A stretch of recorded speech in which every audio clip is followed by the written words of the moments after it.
ಬೆಂಗಳೂರಿನಲ್ಲಿ ಉದ್ಯೋಗಾಕಾಂಕ್ಷಿಗಳ ಬೃಹತ್ ಹೋರಾಟ ನಡೀತಾ ಇದೆ. 15,000 ಶಿಕ್ಷಕರ ನೇಮಕಾತಿ ವಿಚಾರದಲ್ಲಿ ಪ್ರತಿಭಟನೆ ನಡೀತಾ ಇರೋದು. ಹೀಗಾಗಿ ವಿದ್ಯಾರ್ಥಿ ಸಂಘಟನೆಯಿಂದ ಪ್ರೊಟೆಸ್ಟ್ ಆಗ್ತಾ ಇದೆ. ಪ್ರತಿಭಟನೆಯಲ್ಲಿ ನೂರಾರು ಉದ್ಯೋಗಾಕಾಂಕ್ಷಿಗಳು ಭಾಗಿಯಾಗಿದ್ದಾರೆ. ವಿದ್ಯಾರ್ಥಿ ಸಂಘಟನೆಯಿಂದ ನಡೀತಾ ಇರುವ ಹೋರಾಟ ಇದು. ಪ್ರಾಥಮಿಕ ಹಾಗೆ ಪ್ರೌಢಶಾಲೆಗಳ 15,000 ಶಿಕ್ಷಕರ ನೇಮಕಾತಿಗೆ ಅರ್ಜಿ ಸಲ್ಲಿಸೋದಕ್ಕೆ ಅವಕಾಶ ನೀಡಿಲ್ಲ ಅನ್ನುವ ಕಾರಣಕ್ಕೆ B.Ed ಹಾಗೆ B.Com ಪದವೀಧರರು ಆಕ್ಷೇಪವನ್ನ ವ್ಯಕ್ತಪಡಿಸಿ ನಡೆಸ್ತಾ ಇರುವಂತಹ ಹೋರಾಟ ಇದು. ಈ ಹಿಂದೆ 2014ರಲ್ಲಿ ರಾಜ್ಯ ಸರ್ಕಾರ B.Ed ವ್ಯಾಸಂಗ ಮಾಡೋದಕ್ಕೆ B.Com ಪದವೀಧರರಿಗೆ ಅವಕಾಶ ಕೊಟ್ಟಿತ್ತು. ಅದಾದ ನಂತರದಲ್ಲಿ ಈಗಿಲ್ಲ. ಈ ಕಾರಣಕ್ಕೆ ವಿದ್ಯಾರ್ಥಿ ಸಂಘಟನೆ ಸೇರಿದಂತೆ ವಿದ್ಯಾರ್ಥಿಗಳೆಲ್ಲರೂ ಬೆಂಗಳೂರಿನಲ್ಲಿ ಪ್ರೊಟೆಸ್ಟ್ ಮಾಡೋದಕ್ಕೆ ಮುಂದಾಗ್ತಾ ಇದ್ದಾರೆ. ಶಾಲಾ ಶಿಕ್ಷಣ ಇಲಾಖೆಯ ಒಟ್ಟು 15,000 ಶಿಕ್ಷಕರ ನೇಮಕಾತಿಗೆ ಸಂಬಂಧಪಟ್ಟ ಹಾಗೆ ಕಲ್ಯಾಣ ಕರ್ನಾಟಕಕ್ಕೆ 6,967 ಹಾಗೆ 8,033 ಹುದ್ದೆಗಳನ್ನ ಹಂಚಿಕೆ ಮಾಡಿತ್ತು. ಇದರಲ್ಲಿ ಮೋಸ ಆಗಿದೆ. B.Ed ಪೂರೈಸಿದ ಹಾಗೆ B.Com ಪದವೀಧರರಿಗೆ ಅರ್ಜಿ ಸಲ್ಲಿಸೋದಕ್ಕೆ ಅವಕಾಶ ನೀಡಿ ಅಂತ ಮಾಡ್ತಿರುವ ಪ್ರತಿಭಟನೆಯನ್ನು ಗಮನಿಸ್ತಿದ್ದೀವಿ.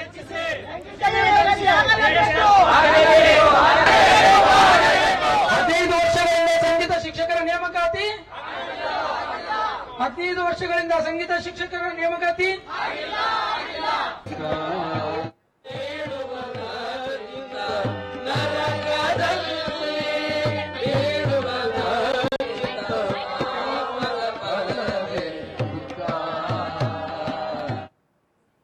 ಇದೇ ವಿಚಾರಕ್ಕೆ ಸಂಬಂಧಪಟ್ಟ ಹಾಗೆ ಹೆಚ್ಚಿನ ಡೀಟೇಲ್ಸ್ ಅನ್ನ ದೂರವಾಣಿ ಸಂಪರ್ಕದ ಮೂಲಕ ಕೊಡ್ತಾರೆ ನಮ್ಮ ಪ್ರತಿನಿಧಿ ಶಶಿಧರ್. ಇತ್ತೀಚೆಗೆ ನಾವು ಗಮನಿಸಿದ್ರೆ ವಿದ್ಯಾರ್ಥಿಗಳೆಲ್ಲರೂ ಕೂಡ ದಂಗೆ ಹೇಳ್ತಾ ಇರೋದನ್ನ ಗಮನಿಸ್ತಾ ಇದೀವಿ. ಈಗ ಏನು ಪ್ರೊಟೆಸ್ಟ್ ಮಾಡ್ತಾ ಇದಾರಲ್ಲ, ಎಷ್ಟು ಜನ ವಿದ್ಯಾರ್ಥಿಗಳು ಬಂದಿದ್ದಾರೆ ಅಥವಾ ಪ್ರೊಟೆಸ್ಟ್ ನಡೆಸ್ತಾ ಇದ್ದಾರೆ? ಅಲ್ಲಿನ ಪರಿಸ್ಥಿತಿ ಹೇಗಿದೆ ಶಶಿಧರ್?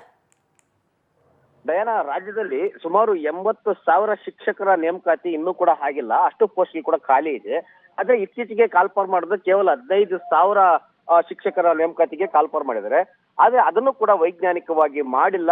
ಮತ್ತೆ ಎಲ್ಲವದಕ್ಕೂ ಕೂಡ CET ಅಳವಡಿಕೆ ಮಾಡ್ತಿಲ್ಲ. ಬೇರೆ ಬೇರೆ ಪರೀಕ್ಷಾ ಪದ್ಧತಿಗಳನ್ನ ಮಾಡ್ತಿದ್ದಾರೆ. ಇದರಿಂದ ಒಂದಷ್ಟು ಜನರಿಗೆ ಅವಕಾಶ ವಂಚಿತರಾಗ್ತಿದ್ದಾರೆ ಅಂತ ಹೇಳ್ಬಿಟ್ಟು ಗಂಭೀರವಾದಂತಹ ಆರೋಪವನ್ನು ಇಟ್ಕೊಂಡು ಉದ್ಯೋಗಾಕಾಂಕ್ಷಿಗಳು ಈಗ ಸದ್ಯಕ್ಕೆ ತಾತ್ಕಾಲಿಕವಾಗಿ ಫ್ರೀಡಂ ಪಾರ್ಕ್ ನಲ್ಲಿ ಪ್ರತಿಭಟನೆಯನ್ನ ಮಾಡಿಸಿ ರಾಜ್ಯ ಸರ್ಕಾರಕ್ಕೆ ಎಚ್ಚರಿಕೆಯನ್ನ ಕೊಡ್ತಿದ್ದಾರೆ.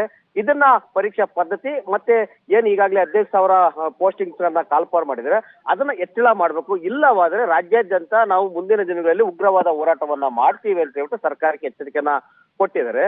ಅದ್ರ ಜೊತೆ ಯಾವುದೇ ಪರೀಕ್ಷೆ ಬರೆದು ಪಾಸ್ ಆದ್ರೂ ಕೂಡ KPSC ಇಂದ ಅಲ್ಲದೆ ಬೇರೆ ಯಾವುದೇ ಪರೀಕ್ಷೆಗಳು ನಡೆದ್ರು ಕೂಡ ಲಂಚ ಕೊಟ್ರೆ ಮಾತ್ರ ಕೆಲಸ ಸಿಗ್ತಾ ಇದೆ, ಇಲ್ಲಾಂದ್ರೆ ಇಲ್ಲ ಅಂತ ಹೇಳ್ಬಿಟ್ಟು ಉದಾಹರಣೆ ಸಮೇತ ಮೊನ್ನೆ ನಡೆದಂತ KPSC ಏನು ಪಶು ವೈದ್ಯಾಧಿಕಾರಿಗಳಿಗೆ ಸಂಬಂಧಪಟ್ಟಂತೆ ಒಂದೊಂದು ಪೋಸ್ಟ್ಗೆ 80 ಲಕ್ಷ ಹಣ ಫಿಕ್ಸ್ ಮಾಡಿದ್ರು.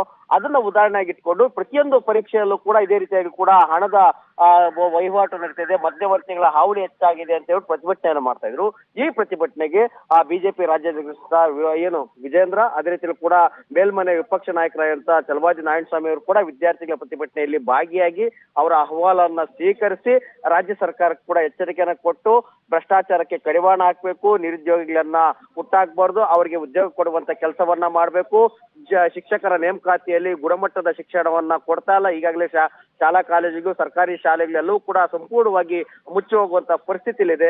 ಈ ಕಾರಣದಿಂದಾಗಿ ಶಿಕ್ಷಕರ ನೇಮಕಾತಿಯಲ್ಲಿ ಏನು ಒಂದಷ್ಟು ಪೋಸ್ಟ್ಗಳನ್ನ ಹೆಚ್ಚಳವನ್ನ ಮಾಡಿ ಪ್ರತಿಯೊಂದು ಕ್ಷೇತ್ರದಲ್ಲೂ ಕೂಡ ಏನು ಅದೇ ರೀತಿಯಲ್ಲಿ ಕೂಡ ಕಲೆ ಆಗಿರ್ಬೋದು, ಸಾಹಿತ್ಯ ಆಗಿರ್ಬೋದು, ಸಂಗೀತ, ಕ್ರೀಡೆ, ದೈಹಿಕ ಶಿಕ್ಷಣ ಇಂತ ಒಂದು ವಿಚಾರದಲ್ಲಿ ಶಿಕ್ಷಕರನ್ನ ಸುಮಾರು 15 ವರ್ಷಗಳಿಂದಲೂ ಕೂಡ ನೇಮಕಾತಿಯನ್ನೇ ಮಾಡಿಲ್ಲ.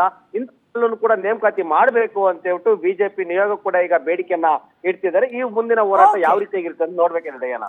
ಥ್ಯಾಂಕ್ ಯು ಶಶಿಧರ್ ನಿಮ್ಮೆಲ್ಲ ಡೀಟೇಲ್ಸ್ಗಾಗಿ.